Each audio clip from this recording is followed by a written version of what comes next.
सच्चिदानंद सद्गुरु साईनाथ महाराज की जय। ओम साई राम। मित्रों, आज का ब्लॉग आप सभी साईं परिवार के लिए, हमारे साईं परिवार के लिए विशेष लाभकारी और कल्याणकारी है, क्योंकि आज के ब्लॉग में हम अपने साईं परिवार को वो विधि बताना चाहते हैं, वो चीज बताना चाहते हैं जो पूजा में ना जानते हुए अज्ञानता में वो गलतियां कर देते हैं, और जिससे उनकी पूजा जो है वो तो कर रहे हैं लाभ के लिए, बाबा की आस्था के लिए, लेकिन निगेटिव ऊर्जा उनके घर परिवार में, वातावरण में भर जाती है। और होता क्या है कि वो पूजा तो करते ही बहुत ही अच्छे, बहुत ही तन मन से, लेकिन होता क्या है कि वो निगेटिव ऊर्जाएं ऐसा वो संग्रहित हो जाती हैं आसपास ना जानते हुए, और वो आपका अहित करने लगती हैं।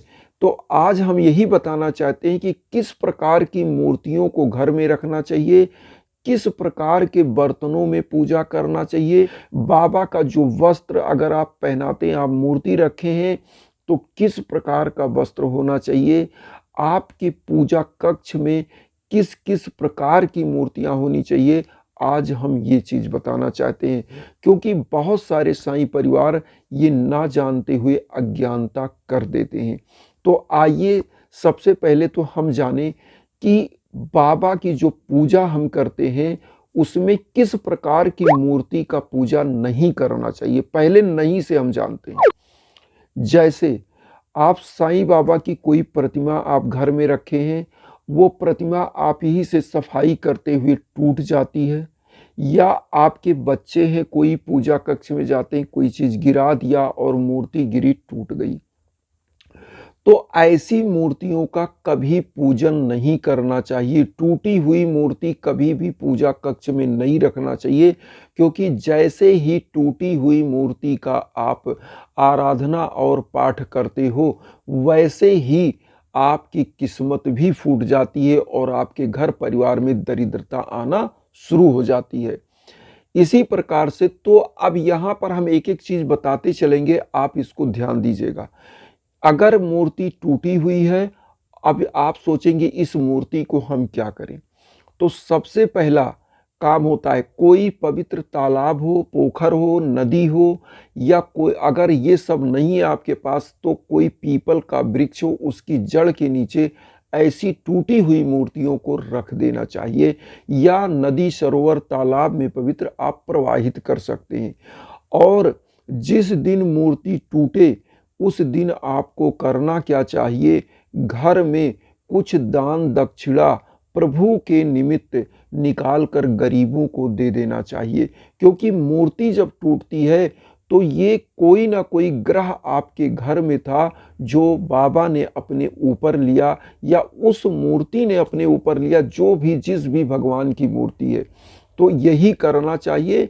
उस दिन दान दक्षिणा जरूर निकाल देना चाहिए। अब यहाँ पर तो आपने जान लिया कि मूर्ति अगर खंडित हो गई तो उसको आपको घर में नहीं रखना है, उसको विसर्जित कर देना है। अब यहाँ पर आता है, बहुत सारे लोग मूर्ति के बजाय कैलेंडर से पूजा करते हैं, और कैलेंडर या पोस्टर जो भी बाबा का होता है, अगर वो फटा हुआ है तो उसका भी पूजन नहीं होना चाहिए। क्योंकि बाबा का जो भी चीज अगर टूटा फटा है तो उसको कतई नहीं करना चाहिए। ऐसे कैलेंडर को, पोस्टर को आपको जिस प्रकार से मूर्तियों का विसर्जन किया जाता है, इसी प्रकार से इसको कहीं विसर्जित कर दीजिए। इसी प्रकार से जब आप अपने घर में साईं बाबा की मूर्ति रखते हैं तो लोग क्या करते हैं, आपने साईं मंदिर में देखा होगा, वहाँ पर जब सुबह सुबह काकड़ आरती होती है तो बाबा को नहलाया जाता है और उसके बाद वस्त्र चेंज किए जाते हैं। तो डेली ऐसा कोशिश करिए, अगर बाबा को वस्त्र पहनाते हैं तो आप उनको वस्त्र डेली चेंज करने के लिए उनका 3-4 वस्त्र छोटा छोटा सिल लें और उसको चेंज करें। लेकिन कोशिश करें, जो भी बाबा का वस्त्र आप सिला सिलाया लेते हैं, या तो बाजार से लें नए वस्त्र, और या तो नए कपड़े से खुद ले करके बना लें। पुराने कपड़ों का वस्त्र कभी नहीं बनाना चाहिए, क्योंकि इससे पूजा में सबसे बड़ी निगेटिविटी आती है। क्योंकि अपने प्रभु को हमेशा स्वच्छ और अच्छी चीज़ पहनानी चाहिए, नई चीज़ पहनाना चाहिए, जैसा आपने देखा होगा। और रहा स्नान ध्यान का, जिन मूर्तियों को आप घरों में रखते हैं उनका स्नान ध्यान कराना चाहिए। थोड़ा सा जल ही ले लीजिए, उसमें थोड़ा सा रोली चंदन या हल्दी डाल लीजिए और बाबा को स्नान कराने के बाद उसके बाद मूर्ति को बढ़िया से साफ कपड़े से पोंछ के फिर कपड़ा वस्त्र धारण कराइए। अब यहाँ पर आता है कि बाबा की जो पूजा करते हैं उसमें बर्तन किस प्रकार के होने चाहिए। यहाँ पर मैं ये भी बता दूं, जैसे फूटे हुए दीप, अब बहुत लोग दिया जलाते हैं उसमें तेल डालते हैं और तेल नीचे से बह रहा होता है, मिट्टी का दीप जो होता है। तो कोशिश करिए पहले दीप को पानी में भिगो लीजिए, जो भी दीप आप जलाते हो पानी से धुल लीजिए साफ स्वच्छ, और दीप जो मिट्टी का होता है वो पानी को सक कर लेता है।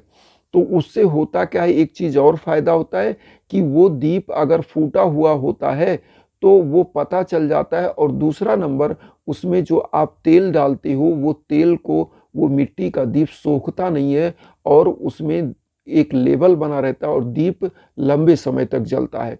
इसलिए फूटे हुए दीप को नहीं जलाना चाहिए, क्योंकि पूजा कक्ष में कोई भी फूटा हुआ दीप या फूटी मूर्ति का पूजा नहीं करना चाहिए। जब फूटी दीप को आप जलाते हो तो आपके घर में जो प्रकाश रूपी आप उजाला चाहते हो, आपका भाग्य सौरे, आपके घर में निर्धनता ना आए, लक्ष्मी का आगमन हो, तो वहां पर होता क्या है कि जब फूटा दीप जलाते हो तो इसका उल्टा हो जाता है कि आपके घर में निर्धनता आ जाती है, आपके घर में निगेटिव ऊर्जाएं आ जाती हैं। तो इस दीप को नहीं जलाना। अब आरती के लिए बहुत लोग क्या करते हैं, थालियां रखते हैं और थाली कहीं फूटी हुई है। ऐसे थाली का, ऐसे चीज़ों का प्रयोग नहीं करना चाहिए। पूजा कक्ष में फूटे हुए लोटे में कभी द्रव नहीं रखना चाहिए, जैसे द्रव भर के आपने जल भर के रख दिया तो ऐसा कलश नहीं रखना चाहिए। इससे भी जैसे जिस प्रकार से लोटे से जल बहता है, दीप फूटा है, दीप से तेल बह रहा है, तो होता क्या है, इसी प्रकार से आपकी घर से आपकी लक्ष्मी भी बहते हुए निकल जाती हैं। तो फूटे हुए चीज़ों का कभी भी यूज ना करें। अब यहाँ पर आता है कि जब हम प्रभु के पूजा करने जाएं तो जो पुष्प आप चढ़ाते हैं वो पुष्प अगर सूख गए हैं तो उन पुष्पों को आपको करना क्या चाहिए। ऐसे पुष्पों को सूख जाएं, जैसे आज आपने पूजा किया, कल उन पुष्पों को हटा देना चाहिए, क्योंकि सूखा हुआ पुष्प होता क्या है कि आपके घर की निगेटिव ऊर्जा को खींचकर वो सूखता है।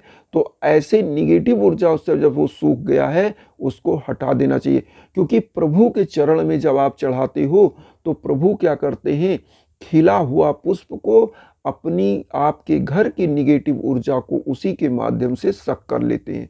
तो उस निगेटिव ऊर्जा को आपको समाप्त करते हैं और वो पुष्प मुरझा जाता है। इसीलिए कहते हैं कि आपके घर में जब खिले पुष्प होते हैं तो होता क्या है, आपका घर खिला खिला होता है। तो एक दिन आप पूजा करते हैं, दूसरे दिन सुबह जब आप फिर पूजा करने जाते हैं तो जो पहले दिन आपने पुष्प चढ़ाया उसको हटा दीजिए। हटाने के बाद क्या करेंगे, किसी वृक्ष के जड़ के नीचे डाल दीजिए, कहीं गमला आपने रखा वहाँ डाल दीजिए, तुलसी के पेड़ के नीचे डाल दीजिए उसकी जड़ में, या किसी पवित्र तालाब में प्रवाहित कर दें, क्योंकि पैर के नीचे प्रभु के ऊपर चढ़ाया गया पुष्प पैर के नीचे नहीं पड़ना चाहिए। यहाँ पर आपने ये चीज़ें जान ली। अब यहाँ पर आता है कि हमको पूजा करते समय क्या क्या चीज़ें विधि अपनानी चाहिए। आज का ब्लॉग आप सभी लोगों के लिए बहुत ही विशेष और महत्वपूर्ण है, आप लोग इसको ध्यान से सुनिएगा। अब आपको क्या होना चाहिए, घर में किस प्रकार की मूर्ति कितनी बड़ी कितनी लंबी होनी चाहिए। 12 सेंटीमीटर से बड़ी मूर्ति घर में नहीं रखनी चाहिए, पहले तो आप लोग जान लें। 12 सेंटीमीटर जो छोटी वाली पटरी होती है आप जानते होंगे, उतनी बड़ी मूर्ति कभी, उससे बड़ी मूर्ति नहीं रखनी चाहिए। 12 सेंटीमीटर तक की मूर्ति आप रख सकते हैं, क्योंकि इससे बड़ी मूर्ति को मंदिर में स्थापित करना चाहिए और मंदिर में बड़ी मूर्तियों का प्राण प्रतिष्ठा किया जाता है। इसीलिए आप देखते होंगे जो मंदिरें बनती हैं उसमें प्राण प्रतिष्ठित मूर्तियां रखी जाती हैं और उस मूर्तियों का साइज भी बड़ा होता है।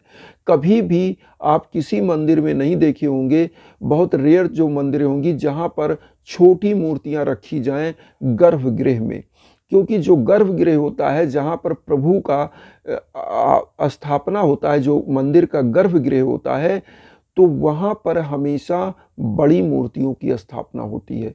तो इसलिए कभी भी 12 सेंटीमीटर से बड़ी मूर्ति घर में ना रखिए।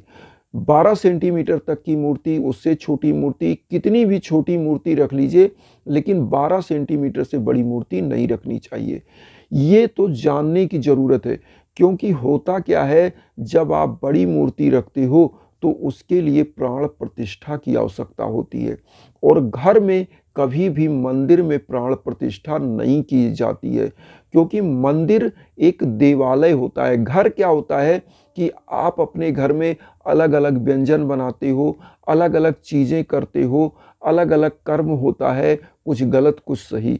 इसलिए ऐसी मान्यता है कि गृहस्थ जहाँ पर हो, जहाँ घर हो, वहाँ पर प्राण प्रतिष्ठित मूर्तियां नहीं होनी चाहिए।